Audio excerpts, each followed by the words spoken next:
Hello, everybody, and thank you for tuning in to the Liberty Report. With me today is Daniel McAdams, and he is, of course, our co-host. Daniel, good to see you. Happy Monday, Dr. Paul. Oh, very good. You know, this is a special day because we have a special friend. One of our favorites. And we've checked out his voting records. Pretty darn good. Yes, it's somebody I've known for a long time, and we're close allies, and that is Jimmy Duncan from the 2nd District of Tennessee. Jimmy, welcome to our program. Well, thank you, Ron. You were my great leader when we served together in the Congress. I think 16 of the years that I was there, you were also there, and you were my leader. You've been a real hero to me and a man for whom I have the greatest admiration and respect. And I also appreciate the work that Daniel's done over the years. I've watched both of you on YouTube quite a bit, and we think a lot alike. Well, very good. And, you know, talking about, our close association, I keep wondering whether your association and willingness to work with us might not have helped you. You're not even the chairman of the Transportation Committee. And I thought you'd be, of course, I can't brag about my chairmanship. You had been subcommittee chairman on a couple committees, but right now you haven't been. But if you had set out a goal of being the chairman, how would you have had to act in order to achieve that goal if that was your goal in life rather than doing the right thing?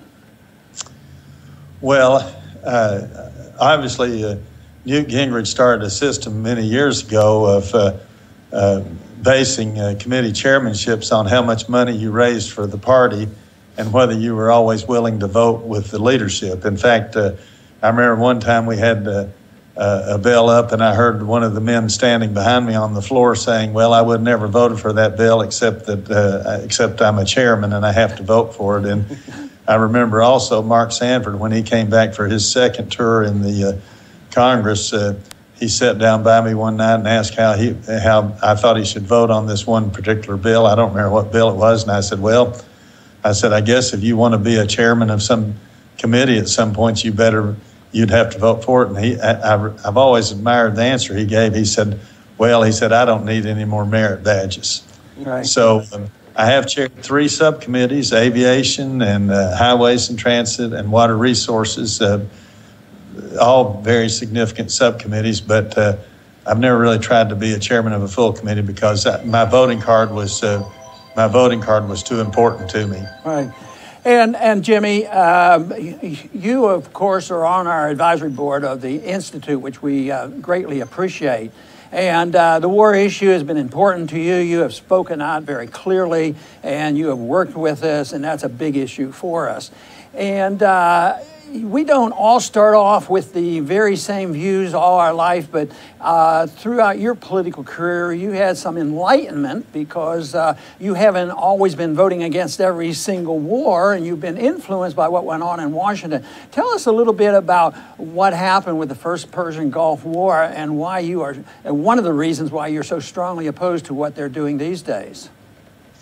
Well, when I first was elected in 1988, so at the end of this term, I will have spent 30 years in the House. That's a long time. But when I first came, I guess I believed everything that the military-industrial complex said. And when the first Gulf War rolled around in the early 90s, I listened to the briefings by Norman Schwarzkopf and Colin Powell and all the other leadership, and they made Saddam Hussein and his elite troops, they made him sound like the reincarnation of Hitler and how there was a danger to the whole world. And I voted for that first war. But then I noticed that I saw some of those Hussein's elite troops surrendering to CNN camera crews and empty tanks. And I thought then that the threat had been greatly exaggerated. And then we went on down. I was speaking to a group at the Greenbrier one year, and on the front page it had an article about the forgotten war. And this was between the 2 Gulf Wars and how we were spending $4 million a day dropping bombs on Iraq. And I didn't even really know, most members didn't know anything about it. And then I remember the Washington Post had a front page story where one of our bombs had gone astray and killed 7 little boys who were playing soccer in a field in Iraq, and I remember reading about the anguish of a father whose little son, his head had been blown off. And so I started looking at these things much, much closer, and had an interesting meeting at the White House before the second Gulf War. But I can tell you, when the second Gulf War rolled around, I read everything I could get my hands on, and I remember reading a thing in Fortune magazine, and it said, if we went to war in Iraq, we would make American soldiers sitting ducks for Islamic terrorists. And it said, and the article in the U.S. News World Report said, why the rush to war? And so I had real qualms about it. And so then they called me down for a meeting with Condoleezza Rice and George Tenet, the head of the CIA, and John McLaughlin, his second in command. And that was a fascinating meeting. I think Daniel has a question for you, Jimmy. Yeah, Mr. Duncan, you know, you're not only a great congressman with a great, very courageous track record on voting, but you're also, and a lot of people know this already, you're an excellent communicator, you're an excellent writer. Some of the articles you've written for the American Conservative and other publications have been so helpful to so many people. And I remember once I was on a panel, I was having to argue against the Iraq war when it was still popular, and all I did was flip open one of your articles about war not being conservative. I just stole most of your points, and it made it easy. But you really have really popularized this idea that war is not a conservative issue. It's not, and in fact, I wrote an article for the American Conservative magazine, and I said that the Republicans, the Republican Party was the peace party at one time, but your viewers might be interested to know about that meeting that I had at the White House with Condoleezza Rice, because when I got down there, they were trying to put pressure on me to vote for the war. And just a day or two before, Lawrence Lindsay, the president's chief of economic advisor, the chairman of his Council for Economic Advisors, economic advisors, said a war with Iraq would cost $200 billion. And I asked about that, and Condoleezza Rice said, oh, no, it wouldn't cost that much. It'd be 50 or 60 billion, and we'd get most of that back from our allies. That had to be the worst estimate in the history of the federal government. And then I asked him, I said, well, if you get past conservatives being the main opponents to world government and being the main opponents to massive foreign aid and huge deficit spending, and being the biggest critics of the UN, and you're going to war to enforce UN resolutions, I said, if you get past all those traditional conservative positions, do you have any evidence of any imminent threat? And they didn't, and George Tenet confirmed that in his first speech at Georgetown University the day after he resigned.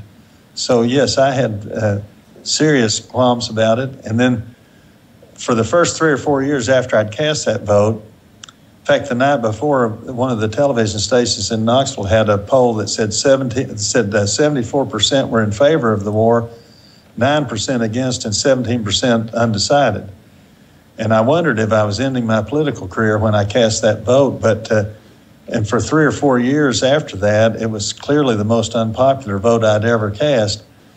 In fact, I got disinvited from speaking at a Baptist church in Lenore City, Tennessee, a couple of years after I'd done the vote. But slowly, very slowly, what had been the most unpopular vote, slowly became the most popular vote I ever cast. Well, that is a great story, because it does prove that if you stick to your principles, you usually win in the end. But you've just cast recently a very important vote with only 2 other members of the Congress, and so we can't go by popularity on defining right and wrong, because I certainly was with you on this vote, and it had to do with the sanctions. And of course, there was a sanctions bill, and then they went back and forth, and they made it worse. And there were just 3 of you that voted against it. Describe to us what goes through your mind about sanctions in relationship to war, because certainly it is a significant event, and it's ongoing, and things seem to be ratcheting up as a consequence of that vote. First of all, I read everything I can get my hands on most of these votes that I care about, and I read what you wrote, Dr. Paul, about the sanctions vote, so I had that in my mind along with some other things that I'd read, but I just thought it was the wrong vote, and for several reasons. For one thing, it included Iran, and our own government had certified twice in the last few months that they were complying with everything that we had demanded in the nuclear arms agreement. And so I didn't think we should slap them in the face just when they're doing everything that we had demanded that they do. And then secondly, it was aimed at Russia, and this Russian obsession of the national media has been ridiculous. I think back about the old Wendy's ad from years ago of "Where's the beef?" They've been investigating ever since the day after the election some sort of Russian interference, and even Director Comey said that he had no evidence of any vote that had been altered. But Russia had just helped us in trying to broker a ceasefire in Syria, and they've been helping us in the fight against ISIS and in a lot of other ways. And I just don't want to see a renewal of a big-time Cold War. And also, I said that I think most of the people I represent feel that that we have enough problems here at home. We shouldn't be trying to rule the whole world. Right. So several things. Right. Daniel? Mr. Duncan, you're, in my mind and in many minds, you're sort of identified with the Taftian old right, the old anti-war conservatives, real conservative values. When you look around, are you optimistic that this vein might be rekindled, that we might see a rebirth of the anti-war conservative after the neocons have just about destroyed the Republican Party? No, not really. There's so few of us, but that doesn't mean that I'm not going to keep trying and keep speaking out. As you mentioned one article that I'd written, and then I mentioned the article that I wrote about that the Republican Party should be the peace party. And I appreciate the columns that Pat Buchanan writes. He's one of the best in my opinion, but it's just terrible. Yeah. We've created all kinds of animosity all around the world. I've said, we should try to be friends with all countries. And you know what they do? If you vote the way that I voted or speak out the way I've spoken out, the first thing they say, they come at you with that slur about isolationism. And I've said no, that it's nothing isolationist. I think we should have trade and tourism with all countries, and we should help out during humanitarian crises, and we should have cultural and educational exchanges, all of that. But I think our foreign policy has been totally out of whack. And I will tell you this: I mean, it's almost hurtful in a way to be one of only three. When you get into politics, people who run for office, I think, want to be liked more than most people, and everybody wants to be part of the team. But when we go so far astray, and I'm just opposed to most of what we've been doing, and I was hopeful, and I still am hopeful, that President Trump will follow through with a lot of the things he said. Mm-hmm. I was so disappointed by President George W. Bush, because you remember that he said in his campaign that he was opposed to nation building and that what we needed was a more humble foreign policy. And I'll tell you, when he said those things, I got really excited because he was singing my tune. But then he went just the opposite way when he got into office, because he was too greatly influenced by the neocons. And George Will wrote a column and said the neocons were probably the most misnamed people that he knew of, because he said they were really the most radical people in this city, meaning Washington. Jimmy, I want to challenge you a little bit. because you said things look bad, and they do, especially from the Washington viewpoint. But you also said something that I thought was encouraging. You had this real struggle with that first vote, and you even had trouble with the second vote, and you thought it was a disaster, and your political career went in.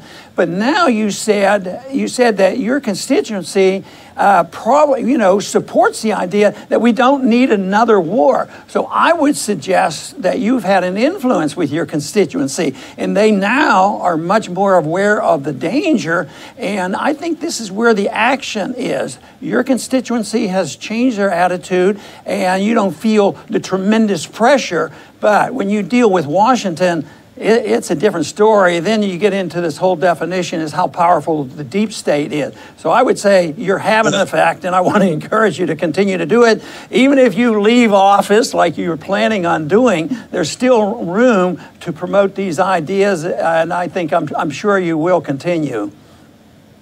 Well, I appreciate that, and I guess I shouldn't be totally pessimistic because in one of those articles I wrote for the American Conservative, I told about speaking to the Los Angeles Chamber of Commerce in a meeting that they had in Washington, and this was in front of about 200 top executives from the Los Angeles area, a very upper income group, and spoke at the Willard Hotel.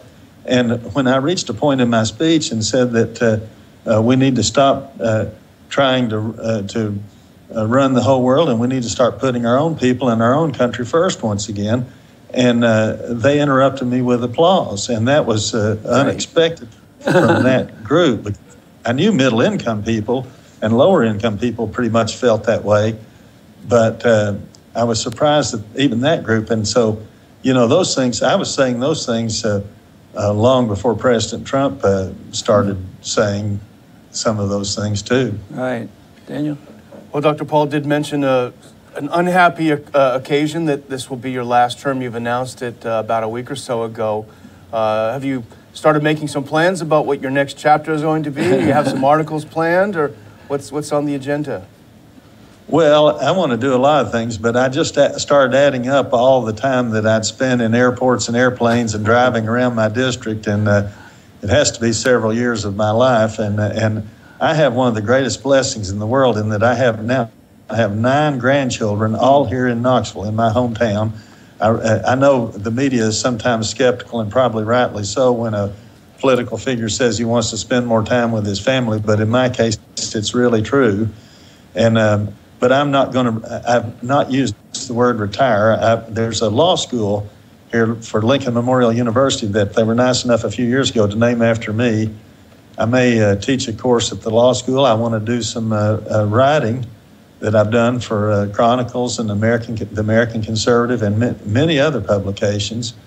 I want to do some of that, and but I'll keep speaking out, but I just won't be running for office, at least in the near future, I don't think. And Jimmy, we'll keep reminding you about the Institute for Peace and Prosperity. You're already on that board, and I'm sure you will continue to contribute, and we're looking forward to that. But we want to thank you very much for being with us today. I know our audience will be very pleased with this interview and to know what kind of work you've been doing. I'm sure most of them know it, but not only have you been really energetic and supportive of this anti-war position, when it comes to the average conservative spending position, you are a real tiger on that, on cutting spending. So yes. This country and Washington is going to really miss you.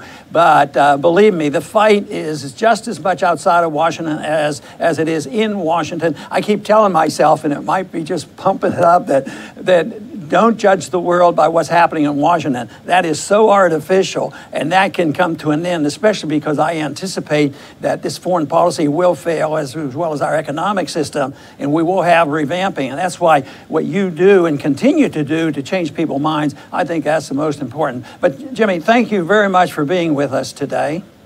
Well, thank you, Dr. Paul, and I'm so proud of you and so grateful for you, and thank you for having me on this program today. Thank you. And then I want to thank our audience today for joining us, and please come back to the Liberty Report soon.